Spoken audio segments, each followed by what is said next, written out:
दोस्तों नमस्कार। दोस्तों याद कीजिए 2014 में प्रधानमंत्री मोदी का प्रधानमंत्री बनने से पहले देश में घूम घूम कर रैलियों को करना, कितनी बड़ी तादाद में वहां पर लोगों की मौजूदगी होती थी और उस मौजूदगी के बीच में कितनी बड़ी तादाद में इस देश का युवा होता था। 2014 बीत गया, 2015 बीत गया, 2019 भी आया और उस वक्त भी इस देश के प्रधानमंत्री नरेंद्र मोदी देश भर में घूम घूम कर रैली ही करते नजर आए और उस रैली में नारे लगाने के लिए और कोई नहीं, इसी देश का युवा मौजूद था। वही युवा आने वाले वक्त में जिसके कांधे पर इस देश का भविष्य है, आने वाले वक्त में उसको इस देश की कमान संभालनी है। और 24 घंटे भी अभी बीते नहीं है, उत्तर प्रदेश के भीतर अलग अलग जिलों में जो भी नजारा आपको देखने को मिला, एक तरफ बीजेपी, दूसरी तरफ समाजवादी पार्टी, कहीं पर बीएसपी के भी कुछ कार्यकर्ता नजर आ गए, कहीं हो सकता है आपने कुछ कांग्रेसियों को भी देखा होगा। युवाओं चेहरों की तादादों को पढ़ना शुरू कीजिए और सोचना शुरू कीजिए कि वह सड़क पर क्यों था, वो नारे क्यों लगा रहा है। इस देश के भीतर में क्या मौजूदा सच सिर्फ और सिर्फ राजनीति है और चुनाव है? और जैसे ही इसका जिक्र होगा तो इस देश के युवाओं का भविष्य आने वाले वक्त में सिवाय राजनीति के और कुछ भी नहीं। सच यह है, इस देश के भीतर में युवाओं के सामने सारे रास्ते बंद कर दिए गए हैं। इसीलिए आज संवाद उन्हीं युवाओं से जो राजनीतिक पार्टियों में नेताओं के पीछे खड़े होकर नारे लगाते हैं, उन्हीं युवाओं से जो बूथ पर बैठकर लोगों के वोट को पड़वाने पहुंच जाते हैं, जिससे एक दिन का मेहनताना उनको मिल जाएगा। उन्हीं युवाओं से बात जिन्होंने 10वीं पास की, जिन्होंने 12वीं पास की, जो ग्रेजुएट हो गए, जो पोस्ट ग्रेजुएट हो गए, जो प्रोफेशनल्स हो गए, आज उन्हीं युवाओं से बात करने की इच्छा है। वजह बहुत साफ है। याद कीजिए 70 और 80 के दशक में कम से कम भारत के सिल्वर स्क्रीन पर एक एंग्री मैन तो घूमता था। सलीम जावेद ने सिनेमाई स्तर पर इस देश के युवाओं के भीतर के गुस्से को सिल्वर स्क्रीन पर उभार दिया था। लेकिन मौजूदा वक्त में क्या इस देश के युवाओं के सामने सिवाय सियासत के और सियासी गुलाम बनने के कुछ भी नहीं है? और सियासी गुलाम भी इसलिए बन रहे हैं कि वो जान चुके हैं सारे रास्ते बंद हो गए हैं। जो भी नाम लेते हैं इस देश के भीतर में ओबीसी का, अदर बैकवर्ड क्लास, क्या उनमें शामिल युवाओं की तादाद कितनी बड़ी स्थिति में बेरोजगारी का दंश लगातार झेल रही है, क्या ओबीसी नेताओं ने सोचा? और जब केंद्र सरकार ने बताना शुरू किया कि हमने तो ओबीसी को अपने साथ शरीक कर लिया है, तो भी एक शोर मचा, क्या वाकई उनके पास रोजगार है? ध्यान दीजिए, इस देश की सियासत बड़ी महीन लकीर खींचती है। चाहे वो दलित का मसला हो, चाहे वो शेड्यूल्ड ट्राइब का मसला हो, एससी एसटी या फिर दूसरे पिछड़े तबके का जिक्र हो, या फिर ओबीसी में एक तरफ यादव को खड़ा कर दीजिए और दूसरी तरफ बाकी जातियों की स्थिति, किसी की कुछ नहीं बदली। हर के सामने, हर युवा के सामने सिर्फ एक ही विकल्प है, वह राजनीति में शामिल हो जाए, उस दौड़ में शामिल हो जाए जिसका आगे पीछे कुछ भी नहीं है सिवाय इसके इस देश के भीतर इंफ्रास्ट्रक्चर तक की लूट है। हमें लगता है कि आज सरकारी दस्तावेजों के जरिए इस देश के एम्प्लॉयमेंट एक्सचेंज, जो तकरीबन 997 इस देश भर में एम्प्लॉयमेंट एक्सचेंज है, बच्चा जैसे ही 10वीं पास करता है, एम्प्लॉयमेंट एक्सचेंज के दफ्तर में पहुंचकर फॉर्म भरता है। उस फॉर्म को भरने के बाद उसके भीतर एक उम्मीद जागती है कि हो सकता है आने वाले वक्त में उसे एम्प्लॉयमेंट एक्सचेंज के जरिए नौकरी मिल जाए। 12वीं पास करता है तो एक दूसरा फॉर्म भरना पड़ता है जिसमें लिखना पड़ता है अब हम 12वीं पास हैं। डिप्लोमा करता है तो उसका जिक्र करना पड़ता है, बीए कर लेता है तो उसका जिक्र करना पड़ता है, पीजी कर लेता है तो उसका जिक्र कर लेना पड़ता है। लेकिन जो जिक्र होते चला जाता है उसकी तादाद इस देश के भीतर करोड़ों में है। नौकरियां क्या लाखों में भी दी गई। और अगर हम उसको भी कैटेगराइज करना शुरू कर दें एम्प्लॉयमेंट एक्सचेंज के डाटा के मुताबिक ही, इस देश के भीतर में जो लेबर मिनिस्ट्री है, उसने दरअसल इस देश में 2018 के बाद कोई डाटा रिलीज नहीं किया है। लेकिन 2018 तक का भी सरकारी डाटा इस देश के युवाओं को घबरा देने के लिए काफी है। उनके सामने कितनी मोटी दीवार इस देश में खड़ी कर दी गई है, कोई सीधे चलोगे तो दीवार से टकरा जाओगे और फिर कहीं के नहीं रहोगे। दाएं और बाएं राजनीतिक पार्टियां हैं, इधर जाओ या उधर जाओ, यह सोचते हुए जाओ कि नारे तुमको लगाने होंगे और उन्हीं नेताओं को तुमको जिताना होगा जिन नेताओं ने इस देश के युवाओं के सामने सारे दरवाजे बंद कर दिए हैं। हमें लगता है कि जो 24-48 घंटे पहले उत्तर प्रदेश की सड़कों पर नजारा था, बात आज वहीं से शुरू की जाए। उत्तर प्रदेश के युवाओं से ही बात शुरू की जाए जो लगातार अलग अलग जगहों पर अपने रोजगार को लेकर रैलियां निकालते हैं, नारे लगाते हैं, लाठियां भी खाते हैं, पानी की धार भी सहनी पड़ती है, कहीं कहीं आंसू गैस के गोले भी छूट जाते हैं, लेकिन इन सब के बीच रोजगार नहीं मिलता। तो सच क्या है एम्प्लॉयमेंट एक्सचेंज का, जो कि इस देश में 1000 दफ्तरों को खोले हुए है। आज हम इसका जिक्र नहीं कर रहे हैं कि प्राइवेट सेक्टर में आप किस तरीके से प्रोफेशनल होकर दरवाजा खटखटा रहे हैं और रोजगार ठप पड़े हुए हैं। उत्तर प्रदेश के भीतर में 2018 में जो बेरोजगार लोगों ने फॉर्म भरे उनकी संख्या थी 21,39,000। आज की तारीख में यानी 2021 के फरवरी में यह बढ़कर तकरीबन 82 लाख हो गई। अगर यह स्थिति इस तेजी से बढ़ चली है तो इसका मतलब क्या है और इसके भीतर का सच क्या है? सच यह है कि इस देश के भीतर में एम्प्लॉयमेंट एक्सचेंज में जितनी बड़ी तादाद में युवा इस उम्मीद से फॉर्म भर देता है कि दरअसल इसके बाद कोई ना कोई इस देश में तो नौकरी निकलेगी और उसके फॉर्म को एक्सेप्ट किया जाएगा, रोजगार मिल जाएगा। हकीकत जानिए, सारे दरवाजे या तो सोची समझी रणनीति के तहत या फिर एक साजिश के तहत इस देश की सियासत ने युवाओं के सामने सारे दरवाजे बंद कर दिए हैं। अब यह युवाओं को तय करना है कि वह दरअसल किस दिशा में जाएंगे। राजनेताओं के पीछे, राजनेता शब्द ठीक नहीं है, इन नेताओं के पीछे खड़े होकर नारे लगाएंगे, पॉलिटिकल पार्टी को जिताएंगे, उसमें से जो दिहाड़ी मिल जाएगी, जो थोड़ी बहुत मलाई मिल जाएगी सत्ता की, उसे देखेंगे, या फिर आने वाले वक्त में वह भी तो बड़े होंगे और यह जो नेता हैं यह भी तो बुजुर्ग होंगे। तो रास्ता आगे निकलेगा कैसे? और अगर अंधेरा इतना घना है, जब कोई विजन किसी पॉलिटिकल पार्टी या नेता के पास बच नहीं पा रहा होगा, तब स्थिति कितनी भयावह होगी जब उसी अंधेरे से निकलकर इस देश के भविष्य को आप संभालने निकलेंगे। यह कल्पना इसलिए क्योंकि उत्तर प्रदेश के भीतर में सिर्फ 2017 में 12,93,000 लोगों ने, 2017 हम इसलिए ले रहे हैं क्योंकि उस वक्त योगी सरकार आई थी, नई थी, रोजगार का जिक्र उसने किया था। 2017 में सबसे ज्यादा 12,93,500 लोगों ने एम्प्लॉयमेंट एक्सचेंज में फॉर्म भरा। नौकरियां जो मिली वो सिर्फ 10,400 को मिली, यानी फॉर्म भरे गए 12,93,500 और नौकरी मिली सिर्फ 10,400 को, बाकी बेरोजगार रह गए। 2018 में बहुत कम फॉर्म भरे गए, एक लिहाज से सिर्फ 3,24,000 एम्प्लॉयमेंट एक्सचेंज में फॉर्म भरे गए, नौकरियां सिर्फ 400 लोगों को मिली। और 2018 के बाद से नौकरियों का मिलना एक तरह से बंजर जमीन और सूखे की स्थिति आ गई। उत्तर प्रदेश में उसके बाद 100 की नौकरी भी किसी को मिल पाई हो, यानी 100 का आंकड़ा भी छू पाए हो, यह भी नहीं हो पाया। 2018 आखिरी था जब 400 लोगों को नौकरी मिली थी और फॉर्म भरे गए थे 3,24,000।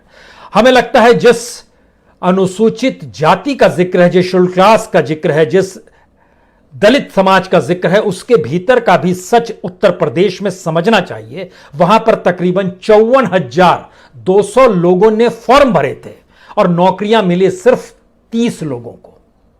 और 2017 में जब डाटा निकाला गया कि कितने लोग बेरोजगार हैं जो एससी से आते हैं, एससी एसटी से आते हैं, पता चला 4,93,520 फॉर्म वहां पर भरे पड़े हैं जिनके लिए रोजगार नहीं है। हम जिक्र आपसे अभी भी 5 साल पहले का कर रहे हैं, यह बताने के लिए कर रहे हैं कि उसके बाद स्थितियां कैसे बड़ी होंगी। 2018 के बाद से सरकार ने रोक दिया है, डाटा नहीं आ रहा है, लेकिन बहरहाल इस देश के भीतर की स्थिति क्या होगी यह भी समझिए और खास तौर से उससे पहले ओबीसी को देखिए।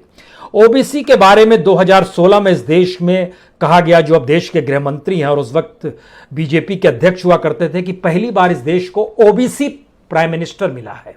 और इस बार जब मंत्रिमंडल विस्तार हुआ तो पता चला कि 27 ओबीसी मंत्री हैं।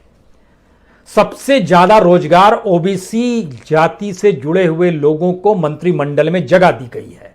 लेकिन सच क्या है, जो एम्प्लॉयमेंट एक्सचेंज में ओबीसी ने फॉर्म भरे, सिर्फ उत्तर प्रदेश के भीतर में 2017 में 1,01,690 फॉर्म भरे गए ओबीसी के जरिए कि हमें नौकरी मिल जाए। और आपको जानकर हैरत होगी, नौकरी मिली सिर्फ 40 लोगों को। 2017 का जिक्र कर रहे हैं। उसके बाद चीजें कम होती चली गई है, वो लास्ट में आपको बतलाएंगे क्या स्थिति आ गई है। और 2017 में जानकारी मिली कि एम्प्लॉयमेंट एक्सचेंज जो उत्तर प्रदेश में तकरीबन 100 है, सबसे ज्यादा है देश के किसी भी राज्य की तुलना में, वहां पर 7,87,000 ओबीसी से जुड़े बेरोजगारों ने फॉर्म बनकर रखे हुए थे, जो धीरे धीरे बढ़ते चले गए और आज की तारीख में यह संख्या 7,87,000 से बढ़ते बढ़ते वह लगभग 20 लाख पहुंच गई है। कल्पना के परे है। और इस देश के भीतर में प्रधानमंत्री तो ओबीसी पूरे देश को दिया गया था। पूरे देश के भीतर में अगर एम्प्लॉयमेंट एक्सचेंज का डाटा सिर्फ ओबीसी का निकालिएगा तो उसमें लगभग सिर्फ 2017 में 7,98,600 लोगों ने फॉर्म भरे थे। नौकरी सिर्फ 5,040 लोगों को मिली। और जो उस 2017 में इस देश के भीतर में जो ओबीसी 10वीं पास के बाद से बेरोजगार था, 10वीं पास, 12वीं पास, ग्रेजुएट, पोस्ट ग्रेजुएट, डिप्लोमाधारी, प्रोफेसर, इन सभी ने जो फॉर्म भरे थे उनकी संख्या 2017 में 1,18,21,300 थी, जो आज की तारीख में दुगनी हो गई है। लगभग 2 करोड़ से ज्यादा हो गए हैं ओबीसी जो देश के भीतर बेरोजगार हैं, फॉर्म भर के रखे हुए हैं। क्या ये 27 कैबिनेट मिनिस्टर्स और उत्तर प्रदेश के भीतर जो भी ओबीसी मंत्री बनेगा, क्या वो दावा और वादा कर पाएगा कि हम नौकरी दिला देंगे? यह इस देश की एक ऐसी स्थिति है कि यह युवा क्या करे। और उत्तर प्रदेश का जब हम आपको डाटा दे रहे हैं तो कमोवेश ये पूरे देश के हर राज्य की स्थिति है। हर राज्य में राजनीतिक दलों की तादाद, पार्टियों की संख्या बढ़ती जा रही है, मेंबरान की, उसमें युवा तबका शामिल हो रहा है। हम उसके भीतर और झांके और जरा बताने की आपको कोशिश करें कि कितना अंधेरा है। तो इस अंधेरे को भेदने के लिए हमको लगता है इस देश की एक स्थिति को देख लीजिए। बेरोजगारी का आलम एम्प्लॉयमेंट एक्सचेंज के जरिए जो निकल कर आता है वो कितना भयावह है। 2014 में 4,82,61,000 लोगों ने इस देश के एम्प्लॉयमेंट एक्सचेंज में पर्चा भरकर रखा हुआ था कि हम बेरोजगार हैं, और सरकार नौकरी दे पाई सिर्फ 3,38,000 को। अगले साल नौकरी दे पाई 3,95,000 को, उसके अगले साल 4,05,000 को, उसके अगले साल 4,24,000 को, उसके अगले साल 4,04,700 लोगों को। यानी 2014 से 2018 तक इस दौर में जो नौकरियां, ये 2019 उसके रेंज में आ जाता है। यानी पहले 5 साल मोदी सरकार के जरिए एम्प्लॉयमेंट एक्सचेंज में जिन नामों को दर्ज किया गया था उनकी संख्या लगभग 18 से 20 करोड़ होगी, लेकिन रोजगार जो दिया गया वह रोजगार सिर्फ 19,67,800 रोजगार दिया गया। यह इस देश की स्थिति है। बरस दर बरस जो रोजगार दिया गया वो हम आपसे जिक्र कर रहे थे। इस स्थिति में, इस देश के भीतर में अगर देश की स्थिति ये डामाडोल हो चली है तो हमें लगता है कमोवेश हर राज्य की स्थिति और उस राज्य के भीतर कितनी बड़ी तादाद में कितने उम्र के बच्चे, जैसे 15 से 19 साल, एक टारगेट 2017 ही लीजिए क्योंकि सरकार का एवरेज 2017 को मान रहा है कि इसको अगर एवरेज माना जाए 2014 से 2020 के बीच में, तो 2017 के एवरेज में 15 से 19 साल तक के लगभग 75.5 लाख बच्चों ने फॉर्म भरे कि हम बेरोजगार हैं। 20 से 29 साल की उम्र के बच्चे जो आज की तादाद में रोजगार नहीं मिलने पर सड़क पे नारे लगाते हैं, ब्लॉक स्तर पर हो, पंचायत स्तर पर हो, जिला स्तर पर हो, विधानसभा हो, लोकसभा हो, इस उम्र के लोग आपको दिखाई दे जाएंगे। यह 20 से 29 उम्र तक के जो लोग थे उनकी संख्या तकरीबन 2 करोड़, 1,95,23,200। यह फॉर्म भरे बेरोजगारों की संख्या है 2017 की, जो कि 20 से 29 बरस के बीच है। उसके बाद आइए 30 से 39। यह उम्र एक लिहाज से होता है कि इसके बाद तो आप शादी कर चुके होते हैं। लेकिन बेरोजगारी का आलम यह रहा, 2017 का डाटा बतलाता है कि 1,10,56,000 लोगों ने फॉर्म भरे उम्र 30 से 39 बरस तक। बेरोजगारी का आलम यह है कि 40 प्लस में भी लोग फॉर्म भर रहे थे और 40 से 50 के बीच में तकरीबन 35.5 लाख लोगों ने फॉर्म भरा, तो 50 के ऊपर लगभग जो फॉर्म भरने वाले थे वह भी 9 लाख थे। यह इस देश का एक ऐसा सच है जिसमें रोजगार बिल्कुल नहीं है और सरकार रोजगार दे पाने की स्थिति में नहीं। अगला सवाल, कैसे बच्चों का हम लोग जिक्र कर रहे हैं? 10वीं पास बच्चे 1,39,99,300 10वीं पास बच्चे 2017 में फॉर्म भरते हैं, रोजगार नहीं मिलता है। 12वीं पास बच्चे 1,08,40,000 फॉर्म भरते हैं, नहीं पूरे देश भर में नौकरी नहीं मिलती है। जो ग्रेजुएट हो गए हैं 61,55,000 बच्चे फॉर्म भरते हैं, नौकरी नहीं मिलती है। जो पोस्ट ग्रेजुएट हो गए सोचते हैं नौकरी नहीं मिल रही है, कुछ और पढ़ लेते हैं, 15,33,000 इन्होंने भी फॉर्म भरा, नौकरी नहीं मिली। कुछ ऐसे बच्चे हैं जो कि सोच रहे थे कि कुछ डिप्लोमा कर लेते हैं, जो सरकार का स्किल इंडिया है शायद उसमें नौकरी मिल जाएगी, उसका भी जो औसत निकल कर आया वो कमोवेश हर बरस लगभग 20 लाख बच्चे फॉर्म भरते रहे, रोजगार नहीं मिला।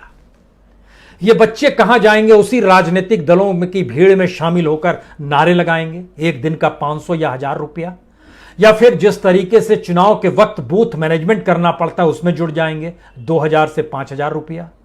ये कौन सी परिस्थिति का देश है जिसमें चुनाव ही देश है, देश ही चुनाव है और चुनाव में जीतना ही आखिरी मंत्र है और पहला मंत्र है? क्योंकि कमोवेश ये हर देश के हर राज्य की स्थिति है। सवाल ये नहीं है कि जब हम उत्तर प्रदेश का जिक्र कर रहे हैं, जब हम SC ST का जिक्र कर रहे हैं, जब हम OBC का जिक्र कर रहे हैं, तब एक सवाल आपके जहन में आएगा तो रोजगार बिल्कुल नहीं, तो अन्य राज्यों की भी स्थिति बताइए। पंजाब में भी तो चुनाव होने हैं। पंजाब का भी अगर आप आंकड़ा लीजिएगा 2017 का ही लेना शुरू कीजिए, 2018 का जो उसका आखिरी डाटा है वो आया, उसमें जानकारी मिली कि लगभग 1 लाख लोग जो थे उन्होंने अपने तौर पर वहां पर फॉर्म भरा बेरोजगारी का, और सिर्फ 2018 में आखिरी के 3 महीने में फॉर्म जो भरे गए वह थे 10,860। 1,000 लोगों को नौकरी मिली और वहां पर 2018 में जो डाटा नजर आया पंजाब के भीतर में वह 3,19,400 लोग बेरोजगार थे। याद कीजिए जेपी आंदोलन के वक्त में, जयप्रकाश आंदोलन का जिक्र नई युवा पीढ़ी नहीं जानती होगी, लेकिन इस देश में जो सत्ता संभाले हुए हैं ना उनको बाखूबी पता है। चाहे वो देश के प्रधानमंत्री नरेंद्र मोदी हो, चाहे रक्षा मंत्री राजनाथ सिंह हो, चाहे हाल में मंत्री पद से हटा दिए गए हो IT मिनिस्टर वह भी हो। सवाल यह है कि इस दौर के भीतर में जिनका नाम भी आप लेते, रविशंकर प्रसाद, नाम एक झटके में भूल गए लेकिन रविशंकर प्रसाद यह भी शामिल थे। एक लंबी फौज है जो कि जेपी आंदोलन में इंदिरा गांधी की सत्ता को डिगाने के लिए लोग कॉलेज से निकल कर आ गए थे। वो दौर एंग्री यंग मैन का था। सिल्वर स्क्रीन पर अमिताभ बच्चन था और जमीन पर आंदोलन करते युवाओं की फौज थी। वो आंदोलन कर रहे थे और जेपी सिर्फ एक ही बात कहते थे, हिंसा नहीं करोगे, उसके बाद मैं सत्ता पलट कर दिखला दूंगा, और उन्होंने सत्ता पलट कर दिखा दी। लेकिन आज की तारीख में युवा आंदोलन नहीं कर रहा है, वोट मांग रहा है। वोट भी मांग रहा है तो दिहाड़ी पर नौकरी करने की स्थिति में आ गया। क्या मौजूदा वक्त में भारत का युवा बेरोजगार होने के साथ साथ गुलामी की परिस्थितियों को भी जीने को मजबूर हो गया है? उसके भीतर का खून खौलता नहीं है, उसको यह समझ नहीं आता है कि इस देश के भीतर में राजनीतिक सत्ताओं ने सिर्फ और सिर्फ अपनी सत्ता को बचाने और बनाने का काम किया है, और उन्हीं के कांधे पर सवार होकर, और आपको भी यही पाठ पढ़ाया जाता है कि आप यहां से निकलेंगे और आगे चले जाएंगे। इस देश के भीतर में चाहे वो नौकरशाहों की फौज हो, चाहे पुलिसकर्मियों की फौज हो, सब सोचते हैं कि तत्काल में सत्ता के साथ खड़े हो जाएं तो आने वाले वक्त में हमारे बच्चे तो सुरक्षित रहेंगे। लेकिन स्थिति इस देश के भीतर में इतनी विकट हो चली है कि कोई बच्चा कैसे सुरक्षित होगा जब एजुकेशन के सारे दरवाजे बंद हैं। शिक्षा की स्थिति के बाद आने वाले वक्त में कोई भविष्य बच नहीं पा रहा है। तब फिर युवाओं के सामने क्या नारे लगाने ही पहला और अंतिम विकल्प इस देश में बना दिया गया है? क्योंकि राज्यवार भी अगर स्थिति देखिएगा तो बिहार में 2018 में सबसे कम फॉर्म भरे गए, सिर्फ 5,500। लेकिन उससे भी हैरत की बात यह है, ये 5,500 फॉर्म में से भी एक भी व्यक्ति को एम्प्लॉयमेंट एक्सचेंज के जरिए नौकरी नहीं मिली। और एम्प्लॉयमेंट एक्सचेंज में जो दर्ज था बेरोजगारी की तादाद उसमें 7,94,300 बच्चों के फॉर्म पहले से भरे पड़े थे। यह उस बिहार का आलम है जिसने जेपी की आंदोलन की मुनादी में शरीक होकर इस देश की सत्ता को पलट डाला। उसका क्या हो गया? उस वक्त झारखंड उसके साथ मिला हुआ था 1975 में। आज तो झारखंड एक अलग राज्य बन गया है, लेकिन झारखंड के भीतर भी सिर्फ 1,400 लोगों को रोजगार मिला, जबकि 36,800 लोगों ने फॉर्म भरा। और आज की तारीख में वहां पर जो बेरोजगारों की संख्या है वो लगभग 7 से 8 लाख हो चली है। बिहार में यह संख्या जो है लगभग 12 से 16 लाख के भीतर है जो फॉर्म भर चुके हैं। मध्य प्रदेश भी जेपी आंदोलन में शरीक हुआ था। वहां पर 2018 में फॉर्म भरने वाले लोग थे 3,27,500। एक भी व्यक्ति को शिवराज सिंह चौहान वो नौकरी नहीं दिला पाए, जीरो। और वहां पर 2018 में 19,90,000 लोग बेरोजगार थे, जो कि एम्प्लॉयमेंट एक्सचेंज में दर्ज है। आज की तारीख में वह 29 लाख पहुंच गया है। महाराष्ट्र बड़ा ही शानदार राज्य है। कहते हैं कि सबसे ज्यादा नौकरियां वहीं पर होती है, लेकिन वहां के एम्प्लॉयमेंट एक्सचेंज में 40,83,000 लोगों ने फॉर्म भरे और नौकरियां मिली सिर्फ 41,000 को। 40 लाख लोग फॉर्म भरते हैं, नौकरी मिलती है 41,000 को। और जब वहां के एम्प्लॉयमेंट एक्सचेंज की इसको टटोला गया तो जानकारी मिली कि वहां पर लगभग 40 लाख बेरोजगार हैं। महाराष्ट्र में 2018 में फॉर्म भरे गए थे 4,08,300। एम्प्लॉयमेंट एक्सचेंज में 2018 में फॉर्म भरे थे, उसमें से 41,000 को नौकरी मिली थी। लेकिन ओवरऑल 40 लाख लोग बेरोजगार हैं, जो कि आज की तारीख में लगभग 65 लाख हो गया है। यानी राज्यवार जब हम जोड़ना शुरू करते हैं और यह स्थिति हमारे सामने आती है कि क्या स्थिति है, तो आज की तारीख में यह डाटा गवर्नमेंट से हटकर कुछ एनजीओज के डाटा है और कुछ जो अलग अलग सरकार अलग अलग वक्त में जो डाटा देती रहती है, उसके मुताबिक जो ओबीसी की तादाद है आज की तारीख में, बेरोजगारों की तादाद उत्तर प्रदेश के एम्प्लॉयमेंट एक्सचेंज के भीतर में वह तकरीबन 12 लाख की हो गई है। इस देश के भीतर में 2 करोड़ से ज्यादा ओबीसी बेरोजगार हैं, जो कि एम्प्लॉयमेंट एक्सचेंज में फॉर्म भर कर रख चुके हैं।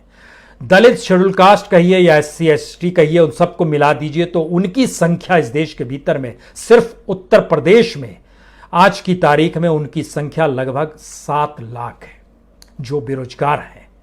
और अगर देश के लिहाज से उनको देखना शुरू कीजिएगा तो इनकी संख्या बढ़ते बढ़ते बढ़ते बढ़ते हो पहुंच जाती है लगभग 1,18,00,000। यह स्थिति इस देश के भीतर की है। यानी जो नौकरियां मिली वह लाखों में मिली, बेरोजगारी करोड़ों में है। फॉर्म भरे हुए लाखों में भी जो मिली वह 19 लाख से आगे नहीं पहुंच सकी 5 साल में। लेकिन जो फॉर्म भरते जा रहे थे वह लगभग 10 करोड़, 15 करोड़, 20 करोड़ तक पहुंचते चले गए। यह इस देश का अनूठा सच है, जिसमें एम्प्लॉयमेंट एक्सचेंज में बच्चा 10वीं पास करने के बाद भर देता है फॉर्म कि कोई नौकरी मिल जाएगी। नौकरी ना होने पर वह मजदूर बन जाता है और मजदूर बनने के बाद उसको जो भी दिहाड़ी मिलती है उसको भारत सरकार अनऑर्गेनाइज सेक्टर में रोजगार देने के आंकड़े के साथ जोड़ देती है। और इसके बाद जो डाटा जारी किया जाता है उसमें बताया जाता है कि हमने इस देश के भीतर में जिनको employees provident fund organisation EPFO के जरिए जानकारी आती है कि हमने तो हर बरस कम से कम 5 लाख नौकरियां दी हैं। अगर इस 5 लाख को भी जोड़ दीजिएगा तो भी वह संख्या से मैच नहीं करती है जो एम्प्लॉयमेंट एक्सचेंज के जरिए नौकरी दी गई, उसकी तुलना में कहीं नीचे है।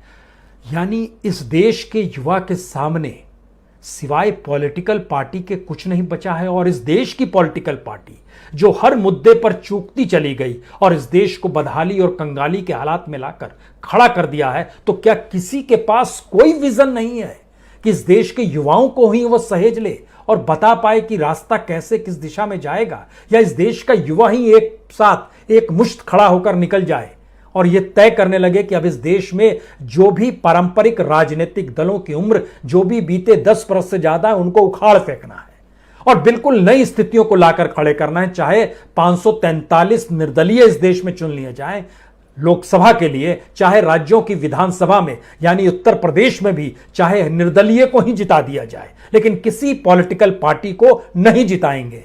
और उत्तर प्रदेश में 403 निर्दलीय जिस दिन जीत गए उस दिन सोचिए क्या होगा। यह एक ऐसी स्थिति है जो तय तो करना होगा इस देश की युवाओं को ही, क्योंकि युवाओं का वोट, जो हम आपको जानकारी दे रहे थे रोजगार की दृष्टि से, 19 साल से लेकर 39 साल तक के बीच में, इस 20 बरस के भीतर में भारत का जो वोटर है वो लगभग 60% इसी हिस्से का है जिसके पास काम नहीं है। वही नारे लगाता है, वही वोट डालता है, वही चीजों को पॉलिटिकल पार्टी के लिए मोटिवेट करता है। कैसी स्थिति में इस देश का युवा सिनेमाई पर्दे पर एंग्री यंग मैन बनने की कोशिश मत कीजिएगा। जमीन पर एंग्री मैन की स्थिति होनी चाहिए और वो संघर्ष के साथ आपकी अपनी शिक्षा का विजन जुड़ना चाहिए, जो पारंपरिक राजनीतिक दलों को उखाड़ फेंके, खारिज कर दे और तय कर ले कि किसी भी राजनीतिक दल के किसी भी नेता को इस बार जीतने नहीं देंगे। जीतेगा तो इंडिपेंडेंट जीतेगा, वो आप भी हो सकते हैं। बहुत बहुत शुक्रिया, बहुत बहुत शुक्रिया। दोस्तों नमस्कार।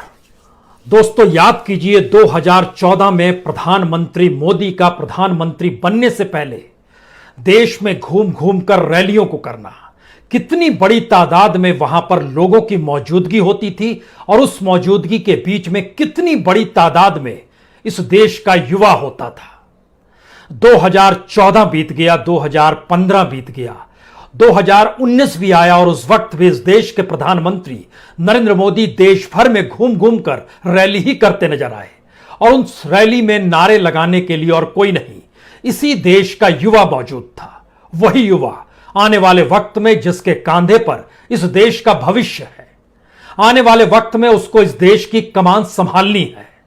और 24 घंटे भी अभी बीते नहीं है, उत्तर प्रदेश के भीतर अलग अलग जिलों में जो भी नजारा आपको देखने को मिला, एक तरफ बीजेपी, दूसरी तरफ समाजवादी पार्टी, कहीं पर बीएसपी के भी कुछ कार्यकर्ता नजर आ गए, कहीं हो सकता है आपने कुछ कांग्रेसियों को भी देखा होगा। युवाओं चेहरों की तादादों को पढ़ना शुरू कीजिए और सोचना शुरू कीजिए कि वह सड़क पर क्यों था, वो नारे क्यों लगा रहा है। इस देश के भीतर में क्या मौजूदा सच सिर्फ और सिर्फ राजनीति है और चुनाव है, और जैसे ही इसका जिक्र होगा तो इस देश के युवाओं का भविष्य आने वाले वक्त में सिवाय राजनीति के और कुछ भी नहीं। सच यह है, इस देश के भीतर में युवाओं के सामने सारे रास्ते बंद कर दिए गए हैं। इसीलिए आज संवाद उन्हीं युवाओं से जो राजनीतिक पार्टियों में नेताओं के पीछे खड़े होकर नारे लगाते हैं, उन्हीं युवाओं से जो बूथ पर बैठकर लोगों के वोट को पड़वाने पहुंच जाते हैं, जिससे एक दिन का मेहनताना उनको मिल जाएगा। उन्हीं युवाओं से बात जिन्होंने 10वीं पास की, जिन्होंने 12वीं पास की, जो ग्रेजुएट हो गए, जो पोस्ट ग्रेजुएट हो गए, जो प्रोफेशनल्स हो गए, आज उन्हीं युवाओं से बात करने की इच्छा है। वजह बहुत साफ है। याद कीजिए 70 और 80 के दशक में कम से कम भारत के सिल्वर स्क्रीन पर एक एंग्री मैन तो घूमता था। सलीम जावेद ने सिनेमाई स्तर पर इस देश के युवाओं के भीतर के गुस्से को सिल्वर स्क्रीन पर उभार दिया था। लेकिन मौजूदा वक्त में क्या इस देश के युवाओं के सामने सिवाय सियासत के और सियासी गुलाम बनने के कुछ भी नहीं है। और सियासी गुलाम भी इसलिए बन रहे हैं कि वो जान चुके हैं सारे रास्ते बंद हो गए हैं। जो भी नाम लेते हैं इस देश के भीतर में ओबीसी का, अदर बैकवर्ड क्लास, क्या उनमें शामिल युवाओं की तादाद कितनी बड़ी स्थिति में बेरोजगारी का दंश लगातार झेल रही है, क्या ओबीसी नेताओं ने सोचा? और जब केंद्र सरकार ने बताना शुरू किया कि हमने तो ओबीसी को अपने साथ शरीक कर लिया है, तो भी एक शोर मचा, क्या वाकई उनके पास रोजगार है? ध्यान दीजिए, इस देश की सियासत बड़ी महीन लकीर खींचती है। चाहे वो दलित का मसला हो, चाहे वो शेड्यूल्ड ट्राइब का मसला हो, एससी एसटी या फिर दूसरे पिछड़े तबके का जिक्र हो, या फिर ओबीसी में एक तरफ यादव को खड़ा कर दीजिए और दूसरी तरफ बाकी जातियों की स्थिति, किसी की कुछ नहीं बदली। हर के सामने, हर युवा के सामने सिर्फ एक ही विकल्प है, वह राजनीति में शामिल हो जाए, उस दौड़ में शामिल हो जाए जिसका आगे पीछे कुछ भी नहीं है सिवाय इसके इस देश के भीतर इंफ्रास्ट्रक्चर तक की लूट है। हमें लगता है कि आज सरकारी दस्तावेजों के जरिए इस देश के एम्प्लॉयमेंट एक्सचेंज, जो तकरीबन 997 इस देश भर में एम्प्लॉयमेंट एक्सचेंज है, बच्चा जैसे ही 10वीं पास करता है, एम्प्लॉयमेंट एक्सचेंज के दफ्तर में पहुंचकर फॉर्म भरता है। उस फॉर्म को भरने के बाद उसके भीतर एक उम्मीद जागती है कि हो सकता है आने वाले वक्त में उसे एम्प्लॉयमेंट एक्सचेंज के जरिए नौकरी मिल जाए। 12वीं पास करता है तो एक दूसरा फॉर्म भरना पड़ता है जिसमें लिखना पड़ता है अब हम 12वीं पास हैं। डिप्लोमा करता है तो उसका जिक्र करना पड़ता है, बीए कर लेता है तो उसका जिक्र करना पड़ता है, पीजी कर लेता है तो उसका जिक्र कर लेना पड़ता है। लेकिन जो जिक्र होते चला जाता है उसकी तादाद इस देश के भीतर करोड़ों में है। नौकरियां क्या लाखों में भी दी गई। और अगर हम उसको भी कैटेगराइज करना शुरू कर दें एम्प्लॉयमेंट एक्सचेंज के डाटा के मुताबिक ही, इस देश के भीतर में जो लेबर मिनिस्ट्री है उसने दरअसल इस देश में 2018 के बाद कोई डाटा रिलीज नहीं किया है। लेकिन 2018 तक का भी सरकारी डाटा इस देश के युवाओं को घबरा देने के लिए काफी है। उनके सामने कितनी मोटी दीवार इस देश में खड़ी कर दी गई है, कोई सीधे चलोगे तो दीवार से टकरा जाओगे और फिर कहीं के नहीं रहोगे। दाएं और बाएं राजनीतिक पार्टियां हैं, इधर जाओ या उधर जाओ, यह सोचते हुए जाओ कि नारे तुमको लगाने होंगे और उन्हीं नेताओं को तुमको जिताना होगा जिन नेताओं ने इस देश के युवाओं के सामने सारे दरवाजे बंद कर दिए हैं। हमें लगता है कि जो 24-48 घंटे पहले उत्तर प्रदेश की सड़कों पर नजारा था, बात आज वहीं से शुरू की जाए। उत्तर प्रदेश के युवाओं से ही बात शुरू की जाए जो लगातार अलग अलग जगहों पर अपने रोजगार को लेकर रैलियां निकालते हैं, नारे लगाते हैं, लाठियां भी खाते हैं, पानी की धार भी सहनी पड़ती है, कहीं कहीं आंसू गैस के गोले भी छूट जाते हैं, लेकिन इन सब के बीच रोजगार नहीं मिलता। तो सच क्या है एम्प्लॉयमेंट एक्सचेंज का, जो कि इस देश में 1000 दफ्तरों को खोले हुए है। आज हम इसका जिक्र नहीं कर रहे हैं कि प्राइवेट सेक्टर में आप किस तरीके से प्रोफेशनल होकर दरवाजा खटखटा रहे हैं और रोजगार ठप पड़े हुए हैं।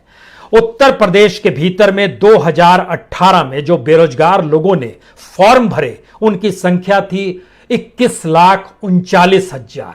आज की तारीख में यानी 2021 के फरवरी में यह बढ़कर तकरीबन 82 लाख हो गई। अगर यह स्थिति इस तेजी से बढ़ चली है तो इसका मतलब क्या है और इसके भीतर का सच क्या है?